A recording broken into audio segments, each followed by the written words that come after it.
रात के करीब 3 बज रहे थे जब एक बस गांव के बाहर पुराने बस स्टैंड पर आकर रुकी और उसमें से एक गर्भवती औरत उतरी, नीतू। उसने अभी 10 मिनट पहले ही अपने पति सौरभ से बात की थी और सौरभ ने कहा था कि वह बस स्टैंड पर खड़ा इंतजार कर रहा है।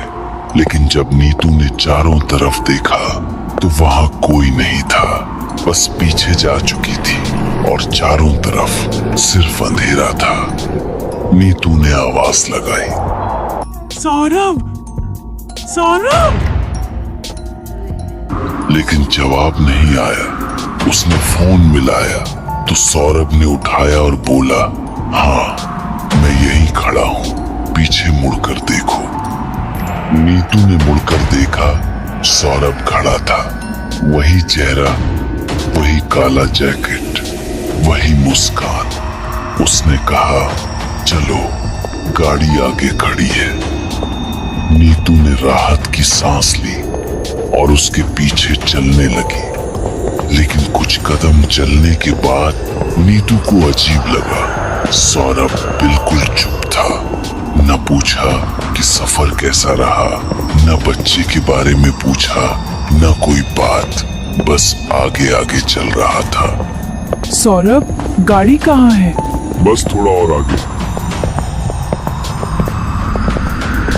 लेकिन आवाज अजीब थी, जैसे रिकॉर्डिंग हो, जैसे शब्द मुंह से नहीं कहीं और से आ रहे हो। और तभी नीतू ने नोटिस किया सौरभ के पैर जमीन से उठे हुए थे, आधा इंच, जैसे वह चल नहीं रहा बल्कि तैर रहा हो।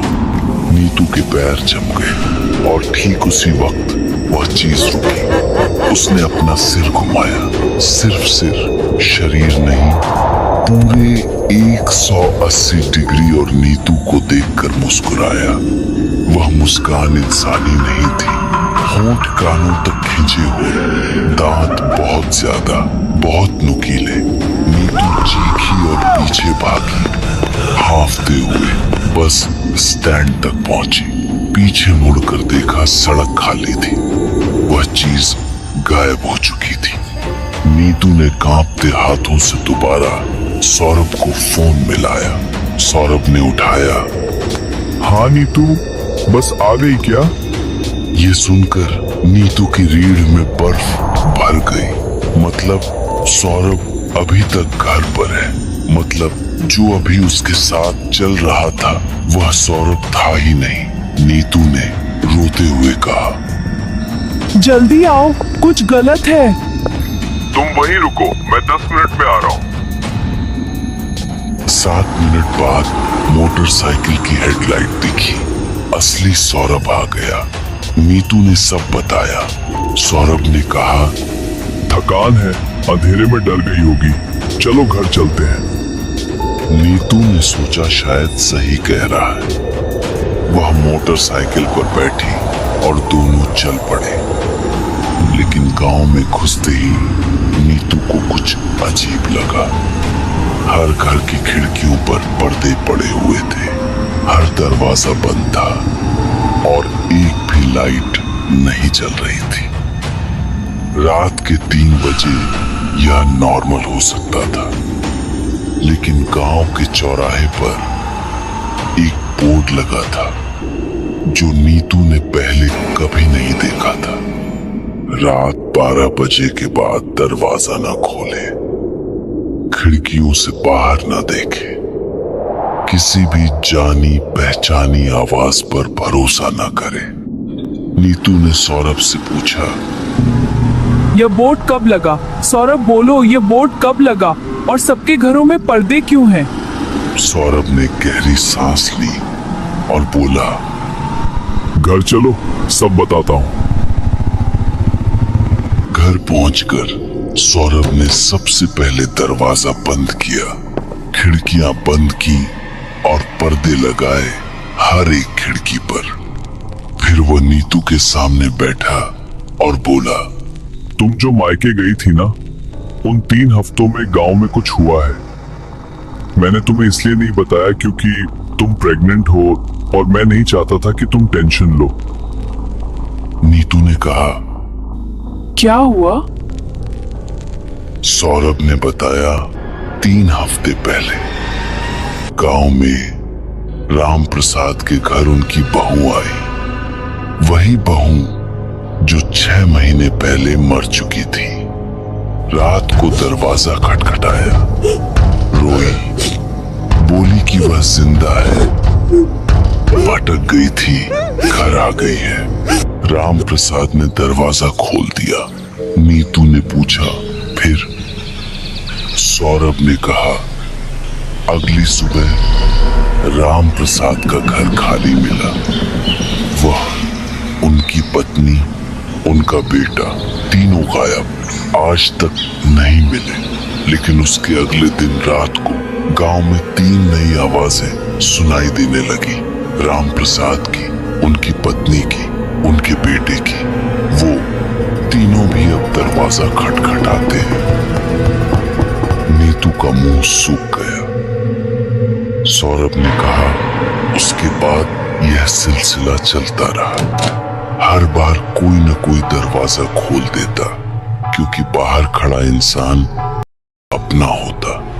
उसकी आवाज असली होती, उसका चेहरा असली होता। कभी माँ, कभी बेटा, कभी पति, कभी बीवी। हमेशा वो इंसान जिसे देखकर तुम दरवाजा खोले बिना रह नहीं सकते। सौरभ ने आगे बताया, 3 हफ्तों में 11 लोग गायब हो चुके हैं। अब गांव में एक रूल है, रात 12 बजे के बाद दरवाजा नहीं खुलेगा। खिड़कियों पर पर्दे रहेंगे और किसी भी आवाज का जवाब नहीं दिया जाएगा, चाहे वह अपनी माँ की आवाज हो। सौरभ ने नीतू की आंखों में देखा और बोला, पर्दे इसलिए नहीं लगाते कि वो अंदर ना आ सकें, बल्कि इसलिए लगाते हैं कि हम उन्हें देख ना सकें। क्योंकि जो उन्हें देख लेता है, उनसे बात कर लेता है, उनके बहकावे में आ जाता है, वो दरवाजा खोल ही देता है। और तभी ठीक उसी पल किसी ने दरवाजा खटखटाया। नीतू ने सौरभ को देखा। सौरभ ने उंगली होठों पर रखी, चुप। दरवाजा फिर खटखटाया और फिर एक आवाज आई, एक औरत की आवाज, बूढ़ी, कांपती हुई। सौरभ बेटा, दरवाजा खोलो, मैं हूँ तुम्हारी माँ। बाहर बहुत अंधेरा है बेटा, मुझे डर लग रहा है। नीतू ने सौरभ का चेहरा देखा, उसकी आंखें भर आई थी। नीतू ने पूछा, तुम्हारी माँ? सौरभ ने कहा, मेरी माँ 2 साल पहले ही मर चुकी है। बेटा, मुझे पहचान नहीं रहे? अरे मैं हूँ तुम्हारी अम्मा, बस भटक गई थी। आज बड़ी मुश्किल से तुम्हारे पास पहुँची हूँ। दरवाजा खोलो बेटा, वो लोग आ जाएंगे। सौरभ के हाथ कांप रहे थे, उसकी आंखों में आंसू थे। नीतू ने उसका हाथ पकड़ा और बोली, मत खोलो। सौरभ ने सिर हिलाया, नहीं खोलूंगा। लेकिन उसके चेहरे पर वह दर्द था जो सिर्फ उसे हो सकता है, जो अपनी माँ की आवाज सुनकर दरवाजा न खोले। 20 मिनट तक वह आवाज आती रही, कभी रोती हुई, कभी मनाती हुई, कभी नाराज होती हुई, और फिर चुप हो गई। सौरभ ने कहा, यह हर रात होता है। कभी माँ की आवाज आती है, कभी किसी और की। और सबसे खतरनाक बात यह है कि यह आवाज हर बार उसी इंसान की होती है जिसे सुनकर तुम सबसे कमजोर पड़ोगे। नीतू ने पूछा, लेकिन यह सब शुरू कैसे हुआ? पहला इंसान कौन था जो गायब हुआ? सौरभ ने कहा, यही तो बात है, कोई नहीं जानता। एक दिन अचानक शुरू हो गया। लेकिन गांव में एक बूढ़ी औरत है, दादी कौशल्या। वह कहती है कि यह सब उस पुरानी बस की वजह से हो रहा है। नीतू ने पूछा, कौन सी बस? सौरभ ने कहा, गांव के बाहर एक टूटी हुई पुरानी बस खड़ी है, 20 साल से। दादी कहती है कि सब कुछ उसी से शुरू हुआ। नीतू का दिल धक से रह गया। वही बस, वही पुरानी बस, जो बस स्टैंड के पास खड़ी थी, उसी बस को नीतू ने आज रात देखा था। उसी जगह से वह उतरी थी। नीतू ने सौरभ से ये नहीं कहा, अभी नहीं, लेकिन उसके दिमाग में एक सवाल चक्कर काट रहा था। अगर गांव में कोई बस नहीं आती रात को, तो वह बस कौन सी थी जिसमें वह बैठकर आई? अगली सुबह नीतू सीधे दादी कौशल्या के पास गई। दादी ने उसे देखते ही कहा, तू सौरभ की बीवी है ना? बैठ, मुझे पता था तू आएगी। नीतू ने पूछा, आपको कैसे पता? दादी ने कहा, क्योंकि कल रात जो बस आई थी उसकी आवाज मैंने भी सुनी थी। और बेटा, इस गांव में रात को कोई बस नहीं आती। 20 साल हो गए हैं। नीतू ने पूछा, तो मैं किस में बैठकर आई? दादी ने कहा, यही तो असली सवाल है। बैठ, मैं तुझे सब बताती हूँ। बताया 20 साल पहले इसी गांव में एक औरत रहती थी, सरला। गर्भवती थी, 9वां महीना चल रहा था। एक रात वह शहर से बस में लौट रही थी। बस खराब हो गई तो उसने पैदल चलने का फैसला किया। गांव बस 2 किलोमीटर दूर था, लेकिन रास्ते में उसकी तबीयत बिगड़ गई। दर्द शुरू हो गया, चलना मुश्किल हो गया। और उसी सड़क पर, उसी पुरानी बस के पास उसने एक बच्चे को जन्म दिया। अकेले, अंधेरे में, बिना किसी की मदद के। दादी रुकी और फिर बोली, बच्चा जिंदा पैदा नहीं हुआ। और सरला खून बहने से अगली सुबह तक नहीं बची। जब गांव वालों ने उसे पाया तो वह उस बस की सीट पर बैठी हुई थी, अपने मरे हुए बच्चे को गोद में लिए। और उसके चेहरे पर एक मुस्कान थी, जैसे उसे कोई फर्क ही नहीं पड़ा कि दोनों मर चुके हैं। नीतू ने पूछा, लेकिन गांव में जो हो रहा है, लोग गायब हो रहे हैं, ये सब सरला से कैसे जुड़ा है? दादी ने कहा, सरला को एक बच्चा चाहिए, जिंदा बच्चा। वह हर गर्भवती औरत को ढूंढती है। पहले वह बस भेजती है गर्भवती औरत को गांव लाने के लिए। फिर वह गांव में उन लोगों की शक्ल लेकर आती है जो पहले मर चुके हैं, ताकि जिंदा लोग दरवाजा खोलें और वह अंदर आ सके। नीतू को अब सब समझ आने लगा। बस स्टैंड पर जो नकली सौरभ मिला, वह सरला थी। जो लोग रात को दरवाजा खटखटाते हैं, वो सब सरला है। अलग अलग चेहरे, अलग अलग आवाजें, लेकिन मकसद एक ही, अंदर आना। लेकिन एक सवाल बाकी था, दादी, वह अंदर क्यों नहीं आ पाती? दरवाजा बंद होने से क्या रुक जाती है? दादी ने कहा, नहीं बेटा, दरवाजा बंद होने से नहीं रुकती। वह इसलिए नहीं आ पाती क्योंकि उसे बुलाना पड़ता है। यही उसकी सबसे बड़ी कमजोरी है। जब तक कोई जिंदा इंसान उसे अंदर न बुलाए, वह अंदर नहीं आ सकती। इसीलिए वह बहकाती है, रोती है, अपनों की शक्ल लेती है, ताकि कोई कहे आ जाओ अंदर, और बस उतना काफी है। नीतू ने पूछा, और जो लोग गायब हुए, उनका क्या हुआ? दादी ने जवाब नहीं दिया, बस बाहर खड़ी उस पुरानी बस की तरफ देखा और बोली, जो गायब हुए वो मरे नहीं, वो बदल गए। अब वो भी सरला के साथ हैं। रात को दरवाजों पर होगी उतना चेहरे दिखेंगे और उतना ही मुश्किल होगा दरवाजा बंद रखना। उस रात नीतू ने सौरभ से कहा, मुझे वह पुरानी बस देखनी है, सुबह ले चलोगे? सौरभ ने कहा, क्यों? नीतू ने कहा, मुझे कुछ कंफर्म करना है। अगली सुबह दोनों उस बस तक पहुंचे। बस 20 साल पुरानी, जंग लगी, टायर पिचके हुए, कांच टूटे हुए। नीतू अंदर गई और उसने वह देखा जिसने सब कुछ कंफर्म कर दिया। बस की आखिरी सीट पर, ठीक वही सीट जिस पर नीतू कल रात बैठी थी एक पुराना फीका पड़ा हुआ खून का दाग था और उस दाग के बीच में जमीन पर कुछ लिखा हुआ था, नाखूनों से खुरचकर मेरा बच्चा कहाँ है। नीतू को अब पूरा यकीन हो गया कि कल रात वो बस में नहीं बैठी थी, वो सरला की मेमोरी में बैठी थी, सरला के जाल में जो उसे इस गांव तक खींच कर लाया। लेकिन सवाल ये था, सरला ने उसे ही क्यों चुना? जवाब उसी शाम मिला। नीतू बैठक में बैठी थी जब उसने अपने पेट में कुछ अजीब महसूस किया। बच्चे की हरकत बदल गई थी।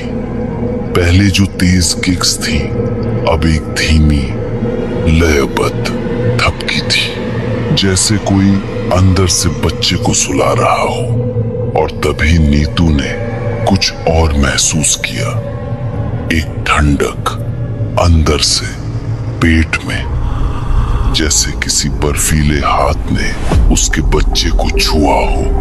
नीतू को समझ आ गया, सरला सिर्फ दरवाजों पर नहीं आती, सिर्फ खिड़कियों पर नहीं आती, वह पहले से अंदर है।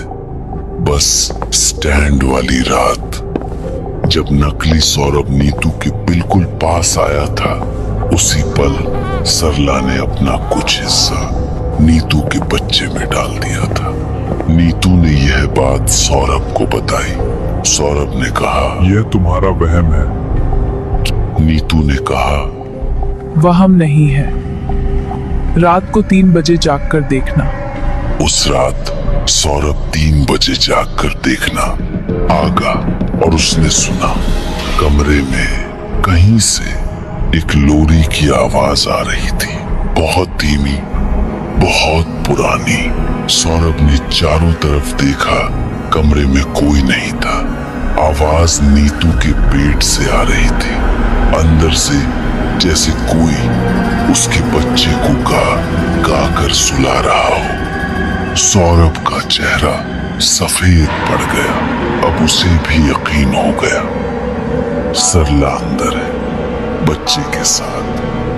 अगली सुबह दोनों दादी कौशल्या के पास गए। दादी ने सुना और बोली, एक तरीका है लेकिन खतरनाक है। सरला की पकड़ तोड़ने के लिए नीतू को उस बस में जाना होगा, उसी सीट पर बैठना होगा और सरला का सामना करना होगा। अगर नीतू सरला को यह समझा सकी कि उसका बच्चा वापस नहीं आएगा और किसी और का बच्चा उसका नहीं बन सकता, तो सरला जाएगी। लेकिन अगर नीतू कमजोर पड़ी तो बच्चा सरला का हो जाएगा। उस रात नीतू अकेली उस पुरानी बस में गई। बस की सीट पर बैठी और इंतजार किया। ठीक 3 बजे बस की हवा बदली, ठंडी हो गई, भारी हो गई और सामने वाली सीट पर सरला बैठी थी, एक गर्भवती औरत, सफेद साड़ी, खुले बाल और गोद में एक बच्चा जो हिल नहीं रहा था, जो सांस नहीं ले रहा था, जो 20 साल पहले मर चुका था, लेकिन जिसे सरला ने आज तक नहीं छोड़ा। सरला ने कहा, मुझे सिर्फ एक बच्चा चाहिए, एक जिंदा बच्चा जो मुझे माँ बुलाए।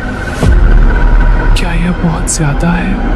नीतू की आंखों में आंसू थे, क्योंकि सरला का दर्द असली था, एक माँ का दर्द जिसने अपना बच्चा खोया, जो 20 साल से सिर्फ एक चीज मांग रही है। लेकिन नीतू ने कहा,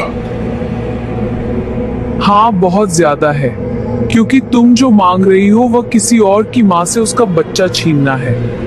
और कोई भी माँ, जिंदा हो या मरी हुई, दूसरी माँ के साथ ऐसा नहीं करती। सरला का चेहरा बदला दर्द से, गुस्से में, गुस्से से चीख में। बस की खिड़कियां कांपने लगी, हवा घूमने लगी और बाहर से आवाजें आने लगी, दर्जनों आवाजें। वो सब लोग जो गायब हो चुके थे, जो अब सरला के साथ थे, जो बस को चारों तरफ से घेर कर चीख रहे थे। लेकिन नीतू हिली नहीं। उसने अपने पेट पर दोनों हाथ रखे और बोली, यह मेरा बच्चा है और मैं कहीं नहीं जा रही। सरला ने एक आखिरी कोशिश की। उसने अपना चेहरा बदला और नीतू की माँ बन गई। वही चेहरा, वही आवाज, वही लहजा। बेटा, मुझे दे दो यह बच्चा, मैं इसकी अच्छे से देखभाल करूंगी। माँ पर भरोसा नहीं है क्या? यह सबसे कठिन पल था, क्योंकि नीतू की माँ जिंदा थी और वह आवाजा हूबहू असली थी। लेकिन नीतू ने आंखें बंद की और कहा, तुम मेरी माँ नहीं हो। और उस एक वाक्य के साथ सब खत्म हो गया। सरला चीखी, एक ऐसी चीख जो दर्द की भी थी और हार की भी, और फिर वो गायब हो गई। बाहर की आवाजें बंद हो गई। बस फिर वही टूटी पुरानी खाली बस रह गई। और नीतू के पेट में वो ठंडक जो 3 दिनों से थी, वो भी गायब हो गई। और बच्चे ने एक जोरदार किक मारी, जैसे कह रहा हो, मैं यहाँ हूँ, मैं तुम्हारा हूँ। 1 महीने बाद नीतू का बच्चा पैदा हुआ, एक स्वस्थ बच्ची। गांव में रात की आवाज बंद हो गई, दरवाजों पर खटखटाहट बंद हो गई। सब खत्म हो गया, सबने यही मान लिया। लेकिन बच्ची के जन्म के 1 हफ्ते बाद नीतू रात को उठी। बच्ची को दूध पिलाने के लिए कमरे में अंधेरा था। उसने बच्ची को उठाया और तभी उसने नोटिस किया, बच्ची सो नहीं रही थी। उसकी आंखें खुली थी, पूरी खुली, और वो नीतू को देख रही थी एकटक, बिना पलक झपकाए, जो कोई नवजात बच्चा नहीं कर सकता। और फिर बच्ची ने अपना मुंह खोला और उसमें से आवाज आई, एक नवजात की नहीं, एक औरत की, बूढ़ी, टूटी हुई, 20 साल पुरानी, जिसने कहा, माँ, मुझे भूख लगी है।